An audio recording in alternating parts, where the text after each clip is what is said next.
1 Maccabees chapter 10. Revolt of Alexander Epiphanes. In the 160th year, Alexander Epiphanes, son of Antiochus, landed and occupied Ptolemais. They welcomed him, and there he began to reign.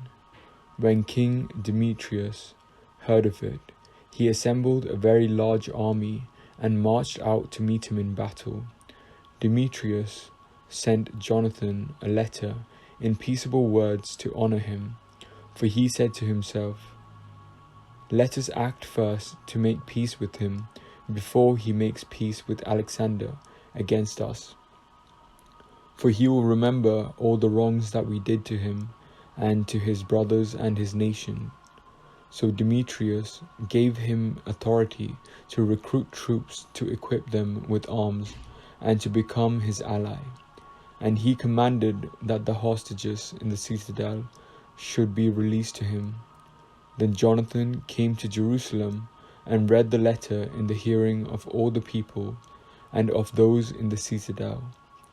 They were greatly alarmed when they heard that the king had given him authority to recruit troops. But those in the citadel released the hostages to Jonathan, and he returned them to their parents. And Jonathan took up residence in Jerusalem and began to rebuild and restore the city. He directed those who were doing the work to build the walls and encircle Mount Zion with squared stones for better fortification, and they did so. Then the foreigners who were in the stronghold that Maccabees had built fled. All of them left their places and went back to their own lands. Only in Betzur did some remain, who had forsaken the law and the commandments, for it served as a place of refuge. Now King Alexander heard of all the promises that Demetrius has sent to Jonathan, and he heard of the battles that Jonathan and his brothers had fought, of the brave deeds that they had done, and of the troubles that they had endured. So he said, "Shall we find another such man? Come now, we will make him our friend and ally." And he wrote a letter and sent it to him in the following words: Jonathan becomes high priest. King Alexander to his brother Jonathan, greetings. We have heard about you, that you are a mighty warrior and worthy to be our friend. And so we have appointed you today to be the high priest of your nation. You are to be called the king's friend, and you are to take our side and keep friendship with us. He also sent him a purple robe and a golden crown. So Jonathan put on the sacred vestment in the 7th month of the 160th year, at the festival of the booths, and he recruited troops and equipped them with arms in abundance. When Demetrius heard of these things, he was distressed and said, "What is this that we have done? Alexander has gotten ahead of us in forming a friendship with the Jews to strengthen himself. I also will write these words of encouragement and promise them honor and gifts, so that I may have their help." So he sent a message to them in the following words: A letter from Demetrius to Jonathan. King Demetrius, to the nation of the Jews, greetings. Since you have kept your agreement with us and have continued your friendship with us and have not sided with our enemies, we have heard of it and rejoiced. Now continue still to keep faith with us, and we will repay you with good for what you do for us.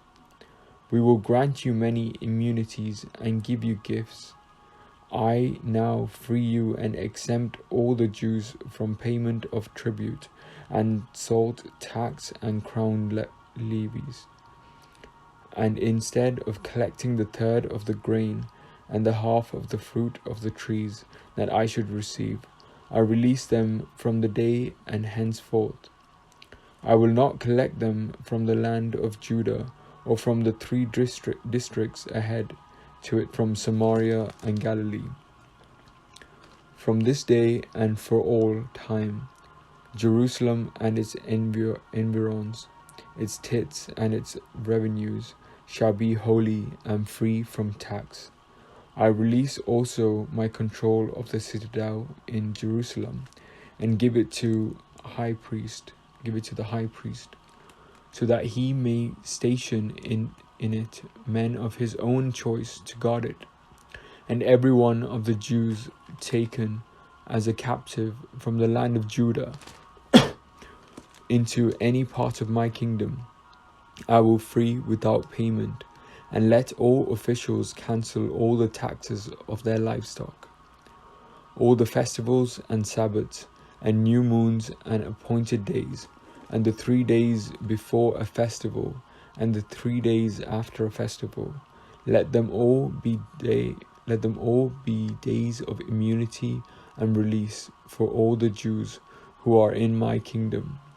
No one shall have authority to extract anything from them, or annoy any of them about any matter. Let Jews be enrolled in the king's force to the number of 30,000 men, and let the maintenance be given them that is due to all the forces of the king. Let some of them be stationed in great strongholds of the king, and let some of them be put in positions of trust in the kingdom. Let their officers and leaders be of their own number, and let them live by their own laws, just as the king had commanded in the land of Judah.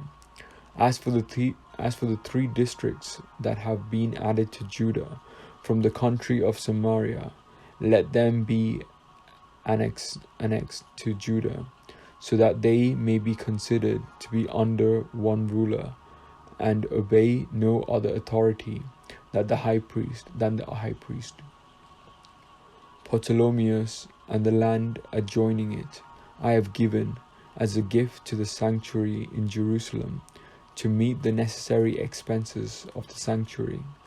I also grant 15,000 shekels of silver yearly out of the king's revenue from appropriate places, and all the additional funds that the government officials have not paid as they did in the first years, they shall give from now on for the service of the temple. Moreover, the 5,000 shekels of silver that my officials have received every year from the income of the services of the temple, this too is cancelled, because it belongs to the priest who ministered there, and all who take refuge at the temple in Jerusalem, or in any of its precincts, because they owe money to the king or are in debt. Let them be released and receive back all their property in my kingdom. Let the cost of rebuilding and restoring the structures of the sanctuary be paid from the revenues of the king, and let the cost of rebuilding the walls of Jerusalem and fortifying it all around, and the cost of rebuilding the walls in Judah also be paid from the revenue of the king. Death of Demetrius. When Jonathan and the people heard these words, they did not believe or accept them, because they remembered the great wrongs that Demetrius had done in Israel, and how much he had oppressed them.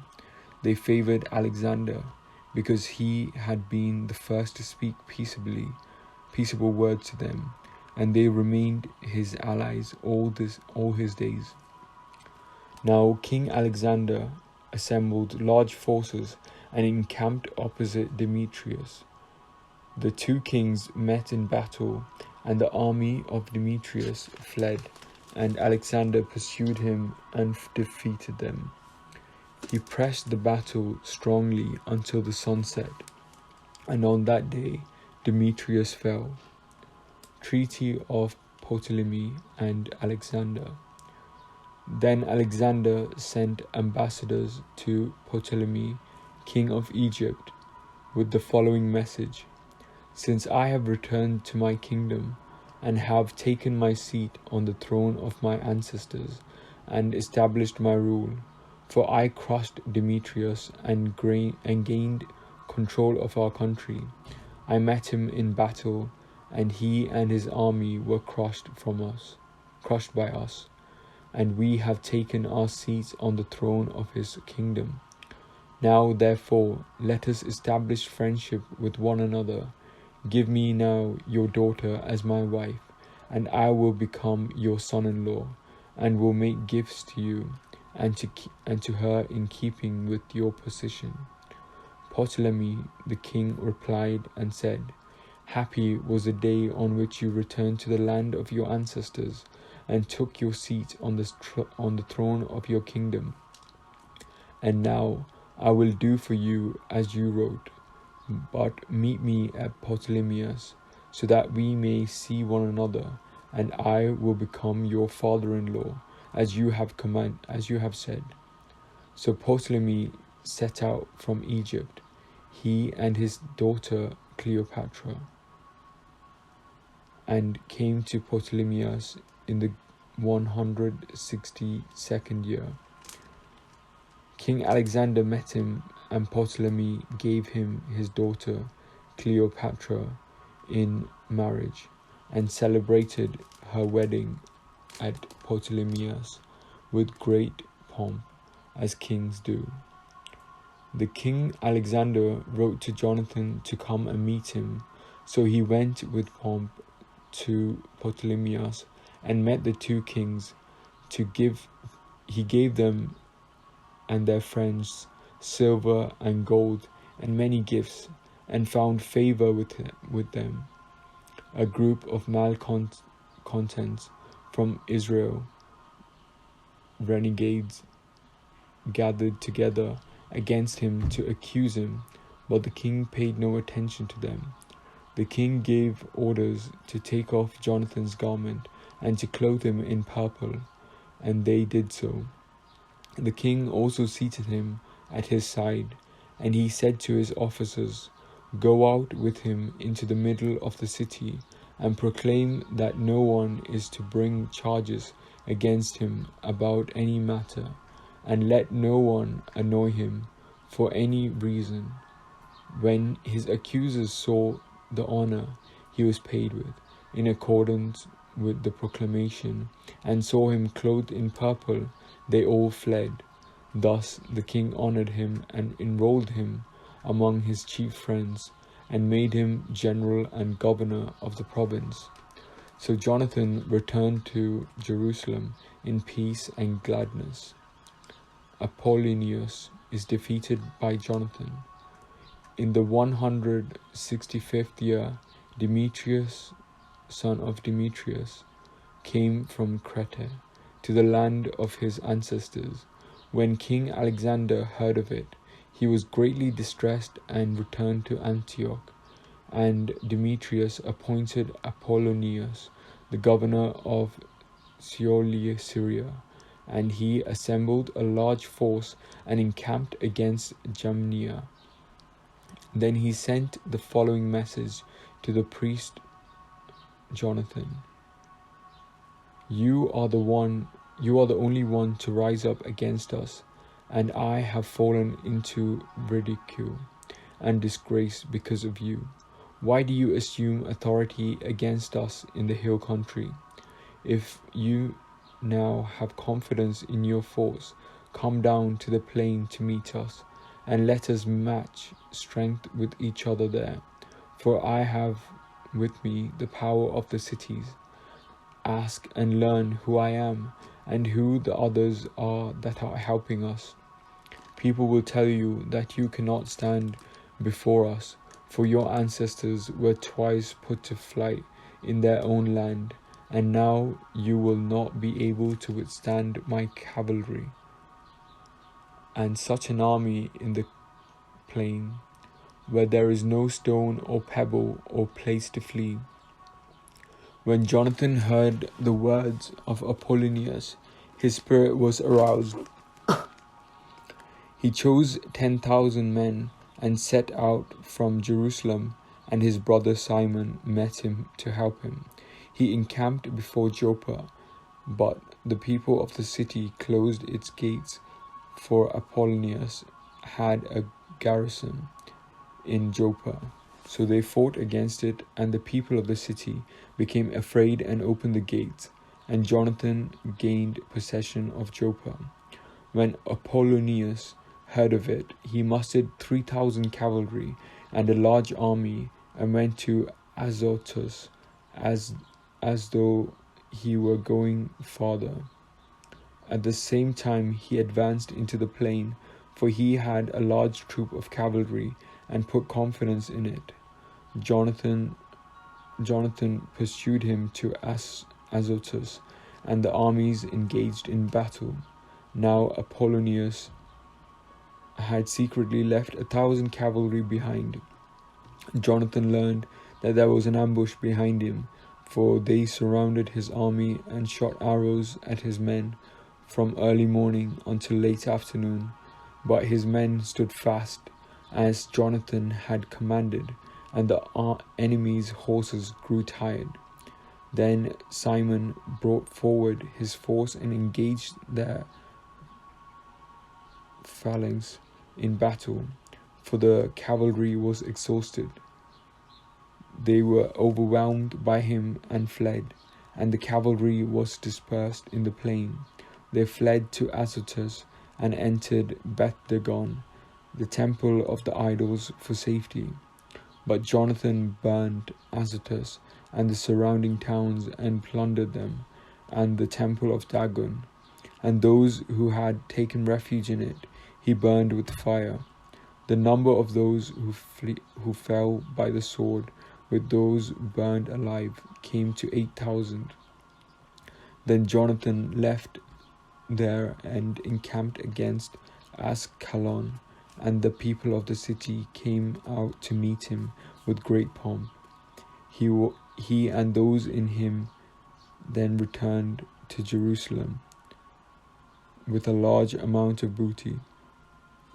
When the king Alexander heard of these things, he honored Jonathan still more, and he sent him a gold buckle, such as it is in the custom to give to the king's kinsmen.